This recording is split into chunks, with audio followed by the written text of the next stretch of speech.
This is a Clark University podcast.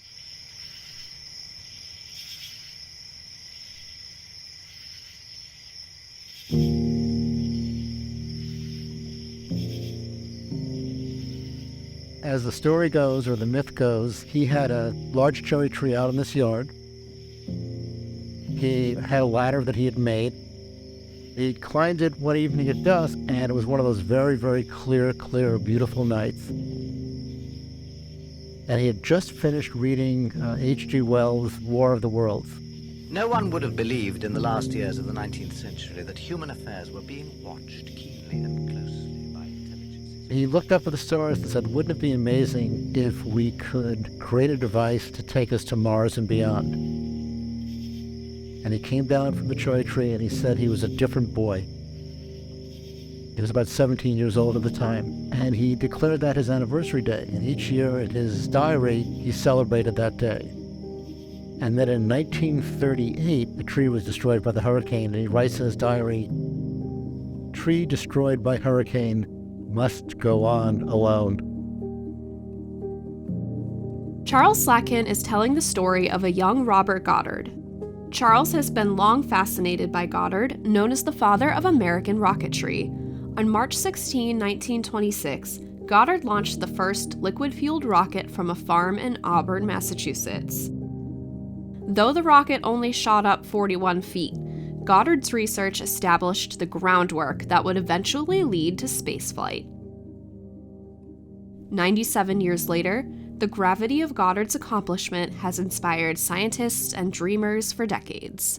Here's planetary scientist and astronomer Carl Sagan in an episode of the landmark television series Cosmos. In order to build a rocket capable of reaching high altitudes, Goddard had to create the principles of an entirely new technology.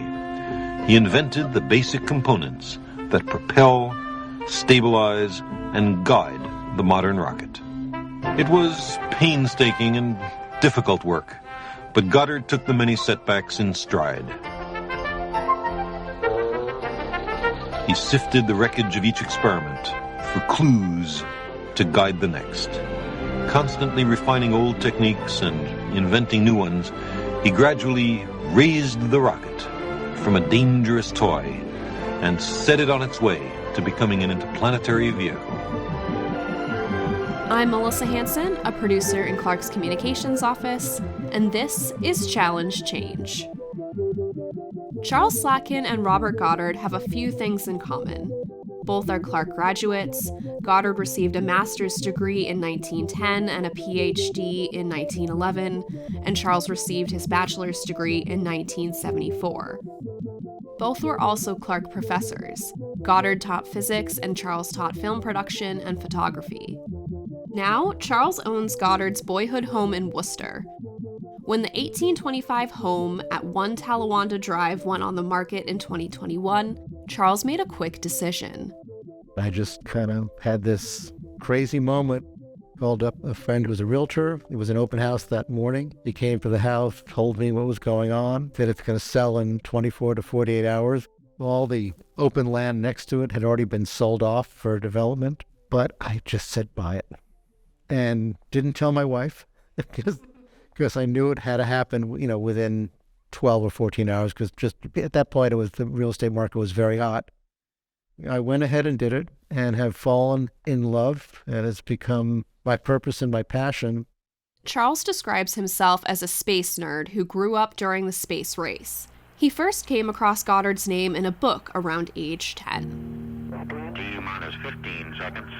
I sat in PS 139 in Brooklyn and listened to Alan Shepard. T-minus 10, 9, 8, 7, 6, 5, 4, 3, 2, 1. I think in the 5th or 6th grade, I went to our local school science fair. And I'd always been interested in science, and everyone assumed I was going to be a scientist or a doctor like my father. But I picked up this book, Great Inventors of the 20th Century. And sure enough, there's Thomas Edison, Graham Bell, and, the invention of the microscope, etc. And there's Robert Goddard, father of modern rocketry. And I think it was my first introduction to, God, he's a local guy, but I'd never heard of him before. So that was my first kind of glimpse into Goddard. And then before coming to Clark, my mother actually had found one of those little miniature books, the autobiography of Robert Goddard, which is incomplete, doesn't finish up his whole life story. But I remember glancing through it, not realizing I was going to end up at Clark University. Just like Goddard had big dreams looking up at the sky from his cherry tree, Charles has a grand vision for this home. Maybe it's one classroom at a time. Maybe, kids build a rocket in school and we fire it off in the field. Maybe we use it for think tanks and ideation about science and space. And I've already offered it to a number of organizations around the city what a cool place to meet, because it has a nice vibe to it. The sunroof is really cool. Charles Lindbergh sat there years ago.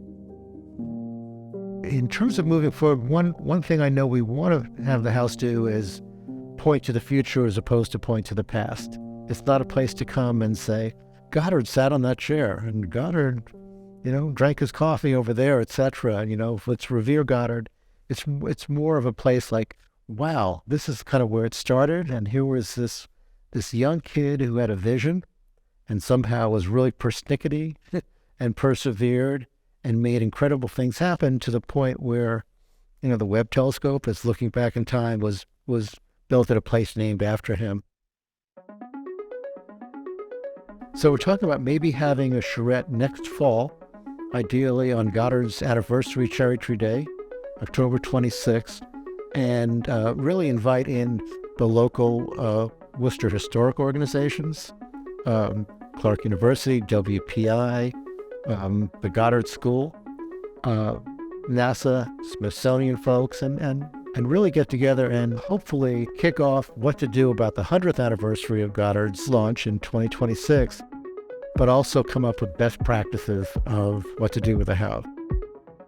I think it's an incredible opportunity to not only celebrate Goddard's achievement, but all the scientists, engineers, mathematicians, visionaries, and people that dream big. So I'm hoping to use this centennial not only to promote Goddard's legacy, but use it to inspire this next generation, the Mars generation, so to speak.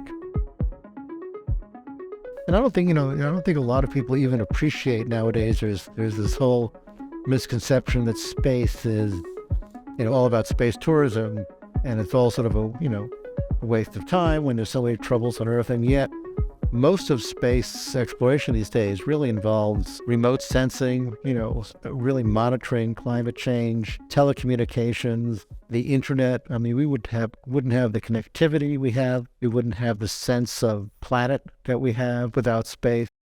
While people like the Wright brothers are household names in America, Goddard is somewhat forgotten in history. Even as he was inventing his liquid-fueled rocket, he was ridiculed by some. He'd walk down the hall, even at Clark, say, yeah, how's that moon rocket going, Bobby?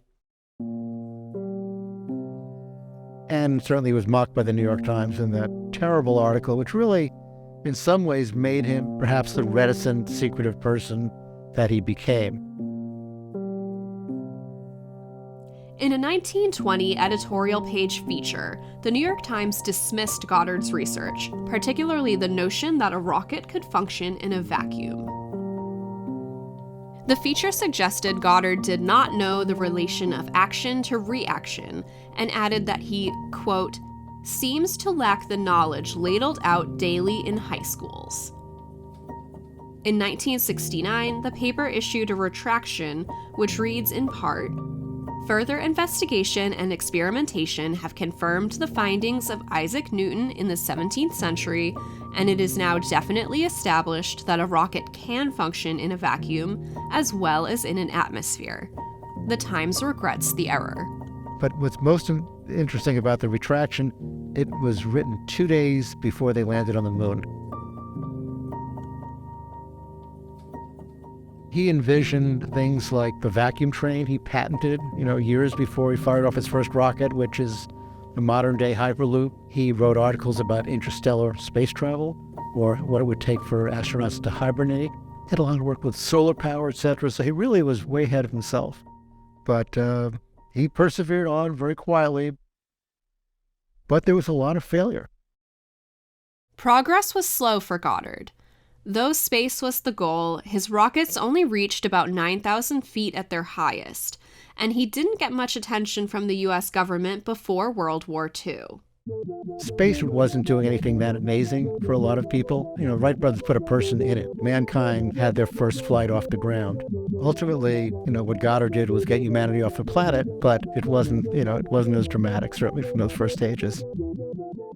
But, when you look back at it and you think that Goddard fired off his first rocket in 26, and 40 plus years later we landed on the moon. I mean, how is that possible?